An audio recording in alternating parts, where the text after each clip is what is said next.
একটু আস্তে করো, ব্যথা পাচ্ছি। সহ্য করো, শরীর গরম হয়ে যাবে। উফ, এমন করছো কেন? কেন জান, কি করলাম?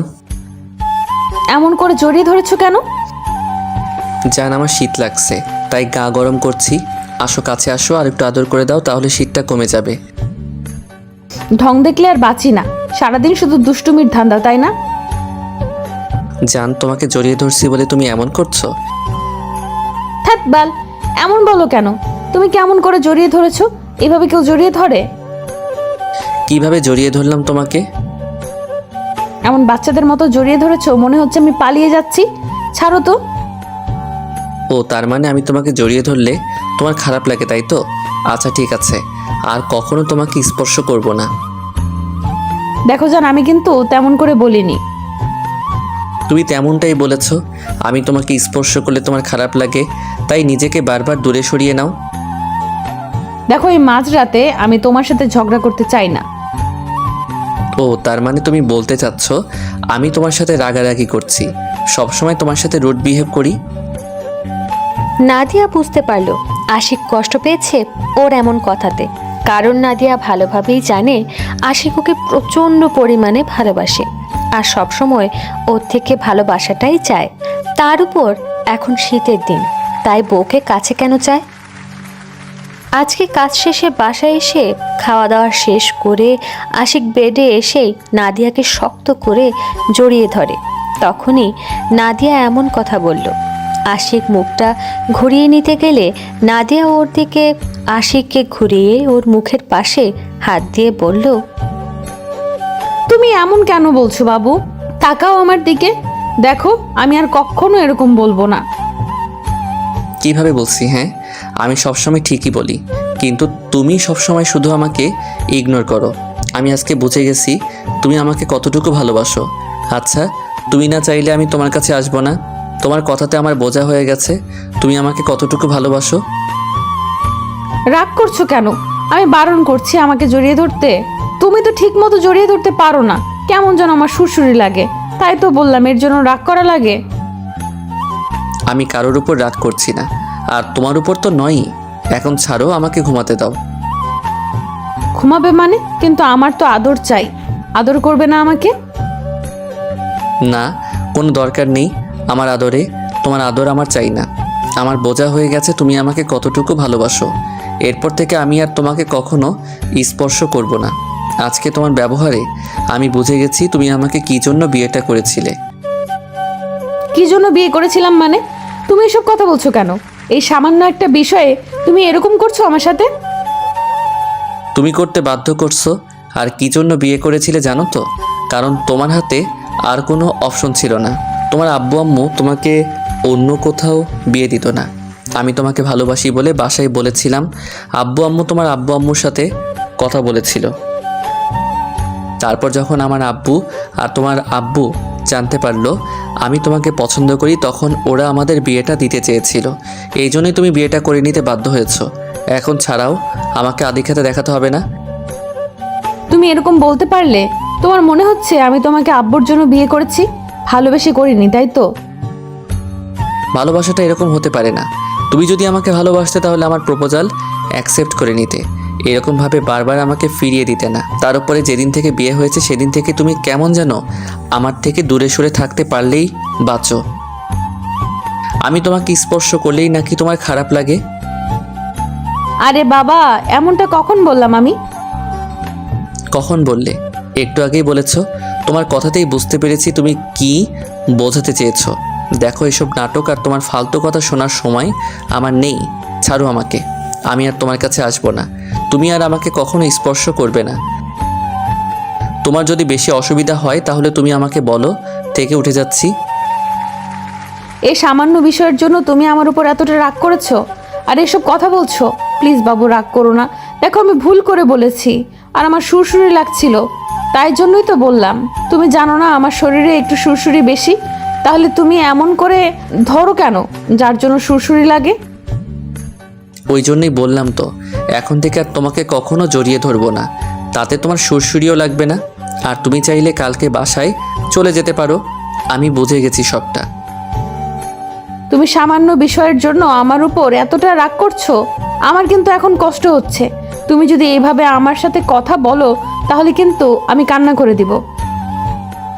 তোমার যা খুশি তুমি তাই করো, তাও আমাকে ছাড়ো। আশিক নাদিয়ার হাতটা সরিয়ে নিয়ে অন্যদিকে পাশ ফিরে শুতেই নাদিয়ার বেশ খারাপ লাগলো। আশিক আজকে হঠাৎ করে রেগে গেছে, তার উপর এমন একটা কথা বলাতে অনেক বেশি কষ্ট পেয়েছে। তাই নাদিয়াও ওর রাগটা ভাঙানোর জন্য এবার ওকে পেছন থেকে জড়িয়ে ধরতে গেলে আশিক ওকে ছাড়িয়ে দেয় আর বলে, একদম টাচ করবে না আমাকে। তুমি না আমার থেকে দূরে থাকতে চাও? এখন আমার রাগ ভাঙানোর জন্য আমার সাথে এভাবে কথা নাটক করতে হবে না। আর এখন আমাকে টাচ করছো কেন? এখন তোমার খারাপ লাগছে না? না, লাগছে না। আমার জানটাকে আমি আদর করব তাতে তোমার কি? তাকাও না জান আমার দিকে। দেখো আমি ভুল করে বলে ফেলেছি, আর কখনো বলবো না। এমন একটু আমার দিকে তাকাও। দেখো, এই মাঝরাতে নাটক করো না তো। ও, তার মানে আমার ভালোবাসাটাকে তোমার কাছে নাটক মনে হয়, তাই তো? আমার ভালোবাসাটাকে সবসময় তোমার কাছে আদিক্ষেতা মনে হয়? যদি সেটাই ভেবে থাকো তাহলে সেটাই। এখন এসব কথা না বলে চুপ থাকো, আর না হলে রুম থেকে বেরিয়ে যাও। আমাকে ঘুমাতে দাও। তুমি এমন কথা আমাকে বলতে পারলে? আমি কিনা তোমার সাথে আদিক্ষেতা দেখাই? রুম থেকে বেরিয়ে যেতে বললে আমাকে? আমি কালকেই বাসায় চলে যাব, থাকবো না আর তোমার কাছে। তুমি আমাকে একটুও ভালোবাসো না। ভালোবাসলে এইভাবে আমার উপর রাগ করে থাকতে পারতে না। নাদিয়া কথাগুলো বলেই ফুপিয়ে কান্না করতে লাগলো। আশিক উল্টো দিকে ফিরে শুয়ে আছে। নাদিয়া আবারও ওকে জড়িয়ে ধরতে গেলে আশিক নিজেকে ছাড়িয়ে নিল। তখন নাদিয়া জোরে জোরে কান্না করে দিয়ে বলতে লাগলো, এতটা রাগ করে আছো আমার উপরে সামান্য বিষয় নিয়ে? আচ্ছা ঠিক আছে, আমি এখানে না থাকলেই তো তুমি আর আমার উপর রাগ করে থাকতে পারবে না। আমি তোমাকে বললাম আমার সুরসুরি লাগে, ওই জন্য তোমাকে ছাড়িয়ে নিয়েছি। আর তুমি কি না এরকম ভাবে আমার সাথে মিসবিহেভ করছো। আর কখনো তোমার কাছে আসবো না, আর ভালোবাসার কথাটাও বলবো না, তোমার থেকে আদর চাইবো না। আশিক কিছু বলতে চাচ্ছিল, আবার বলছিলও না। তাতে নাদিয়া হয়তো আরও কষ্ট পেয়ে যাবে, তাই চুপ করে আছে। বেশ কিছুক্ষণ নাদিয়া কান্না করলো। তারপরও যখন আশিকের দিকে ঘুরলো না, তখন ও বলল, বাবু, ওই বাবু তাকাও না আমার দিকে। দেখো আমার কিন্তু খুব কষ্ট হচ্ছে। তুমি যদি এখন আমাকে আদর না করো তাহলে কিন্তু আমার খুব খারাপ লাগবে। আর আমার কষ্টটা তুমি সহ্য করতে পারবে বলো? আমি কিন্তু অনেক বেশি কষ্ট পাবো। প্লিজ তাকাও না আমার দিকে, একটু আদর করো আমাকে। আচ্ছা ঠিক আছে, তোমার আদর করতে হবে না। তুমি আমার দিকে তাকাও, আমি তোমাকে আদর করে দিচ্ছি। তাহলে তো আর তোমার রাগটা কমে যাবে। প্লিজ তাকাও আমার দিকে, না হলে কিন্তু আমি অনেক বেশি কষ্ট পাবো। নাদিয়ার কথাটা আশিক ফেলতে পারল না। ওর দিকে ঘুরতেই নাদিয়া চোখের পানিটা মুছে নিল। ও আশিকের মুখের পাশে হাত দিয়ে বলল, সবসময় আমার উপর তো রাগ দেখাও কেন? আমি না থাকলে তো এই রাগ দেখাতে পারবে না, তাই না? একটু কথা বলো আমার সাথে। বকো।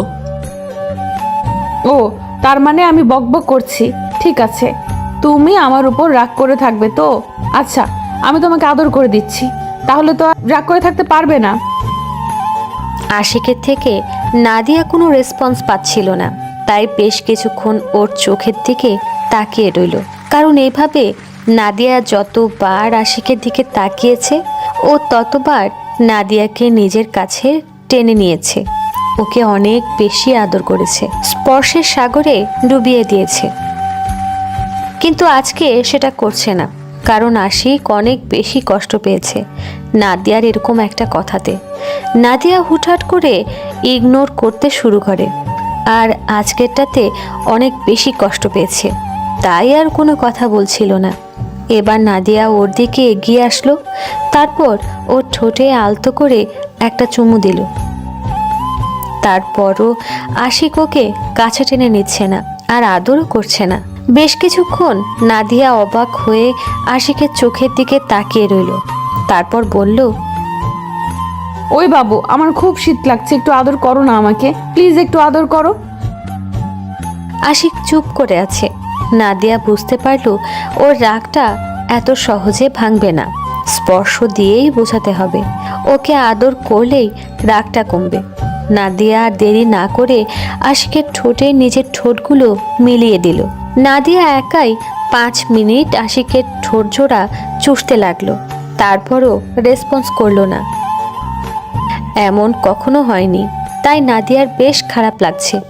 আবার ভাবলো, এখন খারাপ লাগলে হবে না, আশিকের রাগটা ভাঙাতে হবে। আমি পাগলটাকে রাগিয়ে দিয়েছি, আমিও রাগটা ভাঙাবো। নাদিয়া আশিকের সারা মুখে, নাকে, কানে, গলায়, ঘাড়ে ভালোবাসার স্পর্শগুলো এঁকে দিচ্ছিল, ঠিক যেমন আশিক ওকে আদর করার সময় করে। নাদিয়া কর্মকাণ্ডে আশিকের খুব হাসি পাচ্ছিল। আশিক কোনো স্পর্শ করছে না দেখে নাদিয়া বাচ্চাদের মতো মুখ বাঁকিয়ে বলল, দেখি কতক্ষণ তুমি আমার সাথে রেসপন্স না করে থাকতে পারো। আজকে যদি তুমি আমাকে আদর না করো, আমি ঠিকই রাগ করে বাসা ছেড়ে চলে যাব। নাদিয়া কথাটা বলেই আশিকের ঘাড়ে নাক ঘষতে লাগলো। এবার আশিক আর থাকতে পারলো না। নাদিয়ার গরম নিঃশ্বাস আশিকের ঘাড়ে পড়তেই ও অনেকটা উত্তেজিত হয়ে গেছে, তাই ওকে কাছে টেনে নিয়ে আদরে ভরিয়ে দিতে লাগলো। আশিক নাদিয়ার সারা মুখে কিস করতেই ও একটু মিষ্টি হাসে। তারপর আবারও আশিকের ঠোঁট জোড়া দখলে নিয়ে নিল। এবার আশিকও রেসপন্স করতে লাগলো। একটা সময় আশিক ওকে পরিপূর্ণভাবেই নিজের করে নিল। ওরা দুজন দুজনকে ভালোবাসাতে ভরিয়ে দিক। আমরা এখন ঘুরে আসি একটু অতীত থেকে। আশিক আর নাদিয়া পাশাপাশি 2 শহরে থাকতো, কিন্তু ওরা দুজনেই এক কলেজেই পড়তো। আশিকের সাথে নাদিয়ার দেখা হয় অনার্স লাস্ট ইয়ারের। তখন নাদিয়া প্রথম এই শহরে আসে, কারণ ও এতদিন শহরের বাইরে ছিল। প্রথম দেখাতেই আশিকও পা হরকালো, নাদিয়ার প্রেমে পড়ে গেল। তারপর আস্তে আস্তে ওকে আরও ভালোবেসে ফেলে আর বোঝানোর চেষ্টা করে। কিন্তু মেয়েরা প্রথমে যেটা করে, নাদিয়াও সেটাই করেছিল। ওকে পাত্তাই দিচ্ছিল না। নাদিয়ার ইগনোরটা আশিক নিতে পারতো না। তাই অনার্সটা শেষ হতেই আব্বু আম্মুকে বলছিল ও নাদিয়াকে ভালোবাসে, ওকে বিয়ে করতে চায়। আব্বু আম্মু ওকে বলে একটা চাকরি পেলে ওকে দেবে। যদিও আশিকদের কোনো কিছুর অভাব নেই, তারপরও আব্বু চায় ও নিজে কিছু করুক। তো আশিকও 1 মাসের মধ্যে একটা চাকরির জোগাড় করে ফেলে। তখন আব্বু আম্মুকে নাদিয়ার আব্বু আম্মুর সাথে কথা বলে। সেদিন জানলো নাদিয়ার আব্বু আশিকের আব্বুর দীর্ঘদিনের বন্ধু। তারপর আশিকও খুব সহজেই নাদিয়াকে পেয়ে যায়, কিন্তু ও জানে না নাদিয়া এই বিয়েতে রাজি ছিল কিনা, আর ওকে কখনো ভালোবাসতো কিনা। ভেবেছে বিয়ের পর সব ঠিক হয়ে যাবে, তখন ওকে ভালোবেসে ফেলবে। আশিক নাদিয়াকে প্রচণ্ড বেশি ভালোবাসে, তাই সব সময় ওকে কাছে পেতে চায়। তো আশিকের নাদিয়াকে আদর করা হয়ে গেলে ওকে বুকের সাথে জড়িয়ে ধরে রাখলো। নাদিয়া ওর বুকে বারবার কিস করে যাচ্ছে, তাই আশিক বলল, কি হয়েছে, এরকম করতেছো কেন? আলো আদর চাই নাকি? তোমার আদর সব সময় চাই, তুমি যদি করতে পারো আমার বারণ নেই। তাই? আচ্ছা শোনো না, আমার না একটা ইচ্ছা আছে, আমার কথাটা রাখবে প্লিজ? কি কথা সেটা তো বলবে। বলো না তুমি রাখবে। আরে বাবা রাখবো, এখন বলো কি কথা। কতটা বলতো না, আমার কেমন কেমন যেন লাগছে। তুমি কিভাবে নিবে আমি বুঝতে পারছি না। আমার কাছে বলতে তোমার এত লজ্জা লাগছে? বলো, না হলে কিন্তু আমি ঘুমিয়ে পড়বো। ঘুমালে আমাকে আদর করবে কে? এইমাত্র না আদর করলাম, এখন আবার আদর করতে হবে? আদর না করলে বেবি আসবে কোথা থেকে? তুমি আমাকে আদর করবে কিনা সেটা বলো। এই ব্যাপার তোমার, ওই জিনিসটা চাই সেটা তো আগে বলবে। ইস, বলে ফেললাম, দেখেছো এখন লজ্জা লাগছে। তাই আচ্ছা ঠিক আছে, কালকে লজ্জা দূর করে দিব, এখন ঘুমাও। না, আমি ঘুমাবো না। তাহলে? ঘুমালে আমাকে আদর করবে কে, আর বেবি আসবে কোথা থেকে? তাই? হ্যাঁ, তুমি আমাকে সারা শীত আদর করবে, আর শীতের পর আমার একটা বেবি চাই। দিবে তো? প্লিজ বলো না। ওকে বাবা দিব, এখন ঘুমাও। না, তুমি আমাকে আদর করবে এখন, বলছি না। শীতের মধ্যে তুমি আমাকে প্রেগনেন্ট করে দিবে? নাদিয়া কথাটা বলেই জিহ্বায় কামড় দিল। সাথে সাথে আশিক টেবিল মার্কা হাসি দিয়ে বলল, ওরে দুষ্টু, এত ফাজিল হয়েছো তুমি, দাঁড়াও দেখাচ্ছি মজা। এরপর আপনাদের এখানে আর না থাকাই ভালো, কারণ এখানে তৃতীয় বিশ্বযুদ্ধ শুরু হতে চলেছে। ভালো থাকুক সব ভালোবাসার মানুষগুলো। ভিডিওটি ভালো লাগলে লাইক কমেন্ট শেয়ার করতে ভুলবেন না, আর সাবস্ক্রাইব করুন। ধন্যবাদ সবাইকে পাশে থাকার জন্য।